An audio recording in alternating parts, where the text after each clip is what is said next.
ప్రపంచవ్యాప్తంగా మరొక మహమ్మారి రానే వచ్చేసింది. మరోసారి తన సత్తా చాటేందుకు ప్రపంచ దేశాలని కబలించేందుకు కరోనా రానే వచ్చేసింది. ప్రపంచ దేశాల్లో మళ్ళీ కరోనా వైరస్ విజృంభిస్తోంది. హాంకాంగ్, సింగపూర్లో కొన్ని వేలలో కేసులు నమోదవుతున్నాయి. ఈ నెల 3న దీనికి సంబంధించిన తొలి కేసు నిర్ధారణ అయింది. సింగపూర్లో వారంలోనే సుమారుగా 14,200కు పైగా కేసులు నమోదయ్యాయి.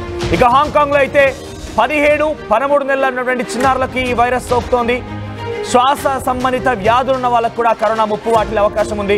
సింగపూర్, హాంకాంగ్లో మళ్ళీ మాస్క్ తప్పనిసరిగా అక్కడ ప్రభుత్వాలు నిర్ణయం తీసుకున్నాయి. ఇక కరోనా వ్యాప్తితో తెలుగు రాష్ట్రాల్లో కూడా ఆందోళన వ్యక్తమవుతోంది. వైరస్ వ్యాప్తి తాజా పరిస్థితులపైన WHO కూడా ఆరా తీస్తోంది. హాంకాంగ్, సింగపూర్ ప్రాంతాల్లో చిన్న పిల్లలకు కూడా ఈ వ్యాధులు వస్తున్నాయి.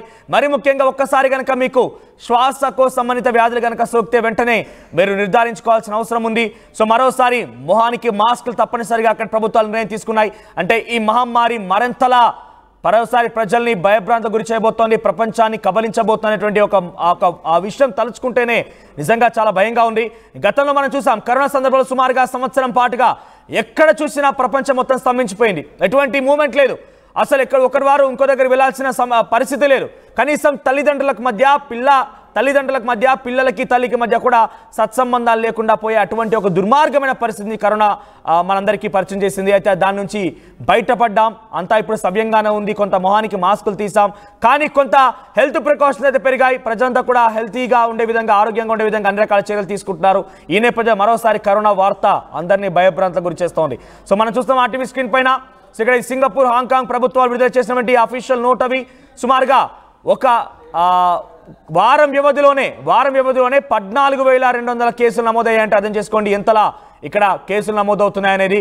సుమారుగా సింగపూర్లోనే వారం రోజుల్లోనే సుమారుగా 15,000 కేసులు. హాంకాంగ్లో అయితే సుమారుగా చిన్న పిల్లలకి, చిన్న పసిగుడ్లకు కూడా ఇటువంటి కరోనా వైరస్ సోకుతోంది. వారందరికీ ప్రాణాల వరకు తీసుకొస్తోంది. సో ప్రజెంట్ దీనిపైన పెద్ద ఎత్తున ఆందోళన కలిగిస్తోంది. ఇప్పటికైతే ఆ 2 దేశాల్లోనే కొంత కరోనా వ్యాప్తి చెందుతోంది. కానీ దాని ప్రభావం ఈ రకంగా మొబిలైజ్ అవ్వడం, దేశ విదేశాల్లో తిరగడం, ఎవరో ఒకరి ద్వారా ఇది మొబిలైజ్ అయ్యే అవకాశం ఉంది. సో ఈ నేపథ్యంలో భారత ప్రభుత్వం కొంత ముందస్తుగా చర్యలు తీసుకునే అవకాశం కూడా కనబడుతోంది. దీనికి సంబంధించి మరిన్ని అప్డేట్స్ మా ప్రతినిధి శిల్ప అందిస్తారు. శిల్ప, సో కరోనా వైరస్ మళ్ళీ రానే వచ్చేసింది. మరోసారి మహమ్మారి ప్రజల ప్రాణాలని గాల్లో కలిపేసింది, రానే వచ్చేసింది. సో ఇప్పటికే ప్రపంచ దేశాల్లో ముఖ్యంగా సింగపూర్, హాంకాంగ్ లాంటి ప్రాంతాల్లో ఇది విస్తరిస్తోంది. వారంలోనే కొన్ని వేల సంఖ్యలో కేసులు నమోదవడం చూస్తున్నాం. సో ఈ నేపథ్యంలో అక్కడ దాదాపుగా ఒక ఎమర్జెన్సీ సిచ్యువేషన్, అంటే మాస్కులు ధరించడం, మళ్ళీ శానిటైజ్ చేసుకోవడం, ఒక హెల్త్ ప్రికాషన్ సంబంధించి గైడ్ లైన్స్ విడుదలవుతున్నాయి. కానీ అక్కడి వారిని బయటకు వస్తే కనుక దాని ప్రభావం ఇంకా పెరిగే అవకాశం ఉంది. దాన్ని రాకుండా నివారించే ప్రయత్నంలో భాగంగా WHO నిర్ణయం తీసుకోవచ్చా? మరోసారి డేంజర్ బెల్స్ మోగిస్తుంది. గతంలో వచ్చినటువంటి COVID-19 ప్రపంచాన్ని మొత్తం అతలాకుతలం చేసింది. ప్రత్యేకంగా చెప్పాలంటే ఇటు భారతదేశాన్ని దీంతోనే చాలామంది కూడా మరణించారు. మొత్తం ఒక్కసారిగా కూడా మొత్తం చేంజ్ అయిన పరిస్థితి కనిపిస్తుంది. తర్వాత COVID-19 అందరూ కూడా వెళ్ళిపోయింది అనుకున్న తర్వాత దశల వైజ్గా అది రూపాంతరం చెందుకుంటూ అనేక రూపాంతరాలు చెందుకుంటూ అది వచ్చింది. తర్వాత ఒకవైపు ఏదైతే బూస్టర్ డోసులను కావచ్చు, వాటికి సంబంధించినటువంటి టీకా ప్రభుత్వం దీనికి సంబంధించి అందజేసింది.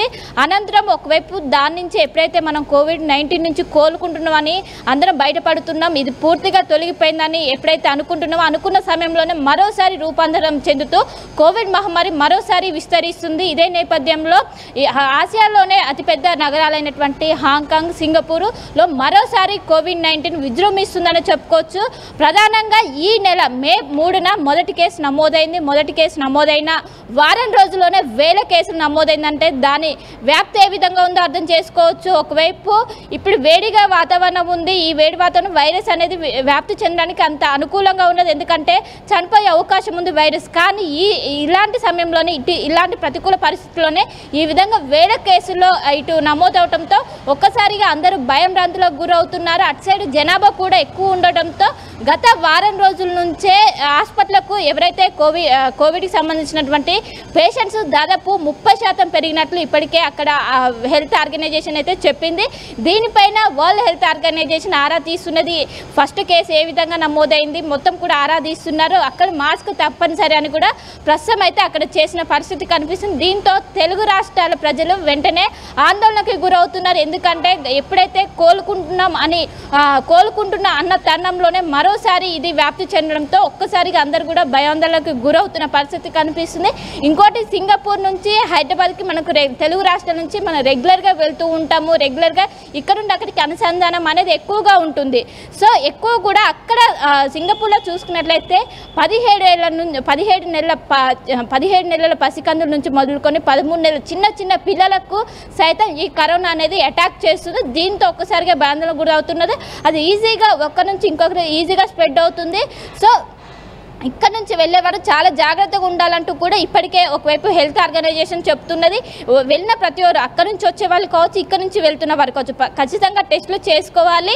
అండ్ అక్కడ సింగపూర్ నుంచి వచ్చే వాళ్ళు ఇక్కడ టెస్టులు చేసుకున్న అనంతరం ఆ టెస్టులను జీనోమ్ సీక్వెన్స్ చేసిన అనంతరమే బయట తిరగాలంటూ కూడా చేస్తున్నారు. ఎందుకంటే అది ఒక్క నుండి ఇంకొకరికి ఈజీగా స్ప్రెడ్ అయితే దాని పరిణామాలు ఏ విధంగా ఉంటే మనం కొత్తగా చెప్పాల్సిన అవసరం లేదు. ఎందుకంటే COVID-19 అనేది గత 4 సంవత్సరాల క్రితం ఒక్కసారిగా అటు భారతదేశాన్ని మొత్తం కూడా ఒక్కసారిగా అతలాకుతలం చేసింది. లాక్డౌన్ ఏర్పాటు చేశాక మొత్తం జనజీవనం అస్తవ్యస్తమైంది.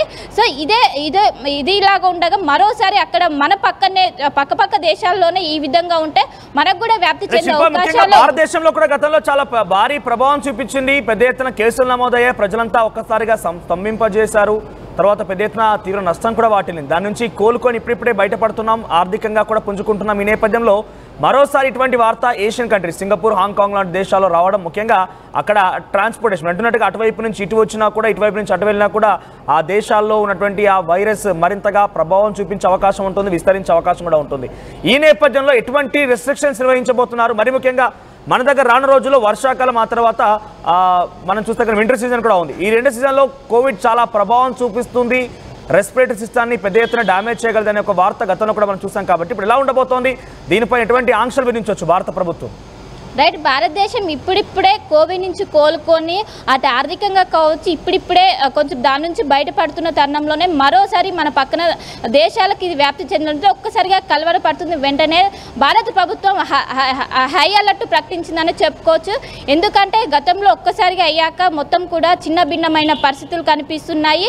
ఎక్కడికక్కడ టెస్టులు కూడా చేయించుకోవాలి. ముఖ్యంగా ఎవరైతే రెస్పిరేటరీ సంబంధించినటువంటి సమస్యలు ఉంటాయో, ఎవరైతే బ్రీతింగ్ ప్రాబ్లమ్స్ ఉంటాయో వాళ్ళు ఖచ్చితంగా టెస్టులు చేయించుకోవాలి. టెస్టులు చేయించుకున్న అనంతరం వాళ్ళు బయట తిరగాల. గతంలో హోమ్ ఐసోలేషన్లో కూడా ఉన్నారు. సో వీటినన్నింటిని కూడా ఒక్కసారిగా సూచిస్తున్నారు. ముఖ్యంగా గతంలో ఎవరైతే బూస్టర్ డోసు వేసుకోలేదో వాళ్ళు మరోసారి వేసుకోవాలి. ఇవన్నీ ప్రభుత్వం ఏర్పాటు చేయాలి. ఎక్కడికక్కడ తెలంగాణకు సంబంధించినటువంటి ఆంధ్రప్రదేశ్కి సంబంధించినటువంటి ఎవరైతే హెల్త్ డైరెక్టర్లు ఉంటారో వాళ్ళు ఇప్పటికీ అప్రమత్తమయ్యారు. ఇప్పటికే కరోనా టీకా ఏదైతే ఉంటుందో కోవిషీల్డ్, కోవిడ్ వ్యాక్సిన్, అదేవిధంగా బూస్టర్ డోసు. సో కోవిడ్ నుంచి మనం బయటపడాలి అంటే గతంలో ఈ టీకాలు వేసుకున్నాం. సో ఈ టీకాలు మరోసారి అందుబాటులోకి తెచ్చే అవకాశం ఉన్నది. ఎందుకంటే పక్కన దేశాలకి అక్కడ నుంచి ఇక్కడికి మనకు ఎక్కువగా ట్రాన్స్పోర్ట్ అనేది ఎక్కువగా ఉంటుంది. మొత్తం అక్కడికి ఇక్కడికి తరచుగా తిరుగుతుంటారు. సో వ్యాప్తి చెందే అవకాశం ఉండడంతో ఇప్పటికే ప్రభుత్వం అలర్ట్ అయింది.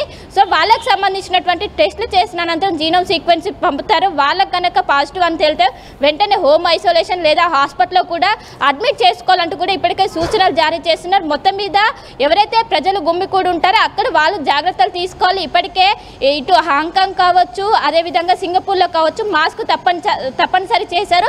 సో ఇదేమైనా భారతదేశంలోకి ఏమైనా మొదటి కేసు నమోదైతే ఇది ఖచ్చితంగా తీసుకునే అవకాశం ఉంది. ఎందుకంటే గతంలో వచ్చినప్పటికీ ఆ వేరియంట్ల ప్రభావం అంతా చూపలేదు. కానీ ఈ వేరియంట్ ప్రభావం మాత్రం ఎక్కువగా ఉంటుంది, ఎక్కువగా వ్యాప్తి చెందే అవకాశం ఉంది. ఎందుకంటే చిన్నపిల్లల నుంచి ఈ ప్రభావం కనిపిస్తుంది. మొదటి కేసు నమోదైన వారంలోనే వేరే కేసులు నమోదవడంతో ఈ స్ప్రెడ్ ఎక్కువగా అవుతుండడంతో సో దీనిపైన ఖచ్చితంగా అటు కేంద్ర ప్రభుత్వం సీరియస్గా ఉండే అవకాశం ఉంది. గతంలో వచ్చినటువంటి వేరియంట్లను చాలా అంత సీరియస్గా తీసుకోలేదు. కానీ ఇప్పుడు వచ్చే వేరియంట్ని సీరియస్గా తీసుకొని దీనిపైన ఖచ్చితంగా దృష్టి పెట్టే అవకాశం కనిపిస్తుంది. ఏదైనా పాజిటివ్ కేసు నమోదైతే ఖచ్చితంగా మాస్క్ తప్పనిసరి చేసే అవకాశాలు అయితే స్పష్టంగా కనిపిస్తున్నాయి. ఇంకోవైపు అన్ని రాష్ట్రాల ప్రభుత్వాలకు టీకాలు అందుబాటులో ఉంచాలంటూ కూడా ఇప్పటికే సూచిస్తున్నారు. సో మొత్తం మీద ఎవరైతే బూస్టర్ డోసు కావచ్చు, కోవాక్సిన్ కావచ్చు వీటినన్నింటిని కూడా వేసుకోవాలంటూ సూచిస్తున్నారు. సో మొత్తం మీద ఒక హై అలర్ట్ అయితే కొనసాగుతుంది. అందరు మర్చిపోతున్న తరుణంలోనే మరోసారి రూపాంతరం చెంది కోవిడ్ మహమ్మారి మరోసారి ప్రపంచంలో విజృంభిస్తుంది. మనోజ్, శిల్ప సో కరోనా మరోసారి కొత్త రూపంలో తిరిగి వస్తోంది. ఇప్పటికే సింగపూర్, హాంకాంగ్ లాంటి ప్రాంతాల్లో కొన్ని వేల సంఖ్యలో కేసులు నమోదయ్యాయి. తాజాగా వారం రోజుల వ్యవధిలోనే 15,000కు పైగా కేసులు నమోదయ్యాయంటే అక్కడ పరిస్థితి ఎలా ఉందో అర్థం చేసుకోండి. మరి ముఖ్యంగా చిన్న పిల్లలకు కూడా ఎవరైతే రెస్పిరేటరీ ప్రాబ్లమ్స్తో ఉంటారో వారికి ముందుగా అంటే ఇమ్యూన్ సిస్టమ్ తక్కువగా ఉన్న వారికి ఏ రకంగా అయితే ఎఫెక్ట్ అవుతుందో రెస్పిరేటరీ సిస్టమ్తో ఇబ్బంది పడుతున్నటువంటి వారందరూ కూడా వెంటనే అడిక్ట్ అయిపోయి అటాక్ ఇచ్చేసి వాళ్ళపైన తీవ్రమైనటువంటి ప్రభావం కూడా చూపించబోతోంది. సో ప్రస్తుతానికైతే భారతదేశానికి ఎటువంటి ముప్పు లేదు. కానీ డెఫినెట్గా ఫ్యూచర్ డేస్లో గతంలో కూడా మనం చూసాం, ఎక్కడో ప్రారంభమై చైనాలో ప్రారంభమైతే భారతదేశం వరకు విస్తరించింది. ఏకంగా ప్రపంచ దేశాలు మొత్తం కూడా స్తంభింపజేస్తాయి, ప్రపంచ దేశాలు మొత్తం కూడా లాక్డౌన్ విధించాయి. అంటే అటువంటి పరిస్థితి రాకముందుపై అలర్ట్ కావాల్సిన అవసరం అయితే ఉంది. సో భారత్ అనుగుణంగానే కొంత చర్యలు తీసుకునే అవకాశం కనబడుతోంది. అది మన ఏషియన్ కంట్రీసే కాబట్టి మన పైన చాలా తీవ్రమైనటువంటి ఎఫెక్ట్ కూడా ఉండే అవకాశం ఉంది. కాబట్టి వెంటనే ముందస్తుగా అటు నుంచి వచ్చే వారంటే కూడా ఫ్లైట్ కూడా నిలిపేయవలసిందిగా పబ్లిక్ డిమాండ్ కూడా చేస్తున్నారు. ఎందుకంటే గతంలో వారంతా కూడా ప్రత్యక్షంగా ఆ ఇబ్బందులు ఎదుర్కొన్నారు, ఆ రకమైనటువంటి సమస్యలు చూశారు. కాబట్టి ఇకపైన అటువంటి రాకూడదనే ఒక ఆలోచనతోనే అంతా భయపడిపోతున్నారు. ప్రస్తుతానికైతే ఇటువంటి ఇష్యూస్ అయితే మన భారతదేశంలో కానీ త్వరలోనే వచ్చే అవకాశం కూడా ఉంది. మనం గమనిస్తే కనుక పోయినసారి 2019లో కోవిడ్ వచ్చే సందర్భంలో కూడా ఎక్కువగా దాని ప్రభావం చూపించింది.